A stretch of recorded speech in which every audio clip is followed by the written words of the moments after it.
বৃদ্ধ বয়সে সন্তানের বোঝা হতে না চাইলে 4টি কাজ করবেন। বাবা মারা অনেক সময় আবেগে এমন কিছু কাজ করে ফেলেন, যখন তারা বৃদ্ধা হয়ে যান তখন তারা কঠিন বিপদে পড়ে যান। এজন্য আগে থেকে সতর্ক থাকতে হবে এবং এই 4টি কাজ করতে হবে। নাম্বার 1, 1 নম্বর হচ্ছে আপনি নিজের জন্য সঞ্চয় করবেন, সব কিছু বিসর্জন করে দিবেন না। আপনি যতটুকু ইনকাম করছেন আপনার সন্তান, পরিবার, আপনার মা বাবা, ভাই বোন সকলের জন্য খরচ করবেন, এতে সওয়াব রয়েছে। তবে আপনি সব কিছু একবারে বিসর্জন করে দিবেন না, নিজের জন্য কিছু সঞ্চয় করবেন। কেননা যদি আপনি আল্লাহ না করে অসুস্থ হয়ে পড়েন, তখন কিন্তু দেখবেন আপনার আত্মীয় স্বজন, কাছের লোকরা কেউ আপনার পাশে থাকবে না। এজন্য খরচের জন্য যাতে করে আপনি সুস্থ থাকতে পারেন, এজন্য নিজের জন্য কিছু সঞ্চয় করে রাখবেন।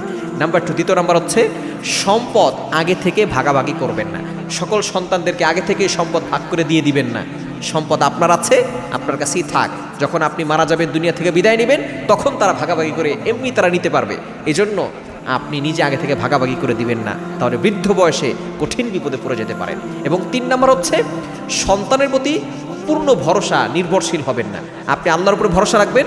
সন্তান আল্লাহ তাআলার দেওয়া একটি নিয়ামত, আপনি তাদের জন্য খরচ করেছেন, আপনি তাদের উপরে সম্পূর্ণ নির্ভরশীল হয়ে গেলে আপনি কিন্তু বৃদ্ধ বয়সে বিপদে পড়ে যাবেন।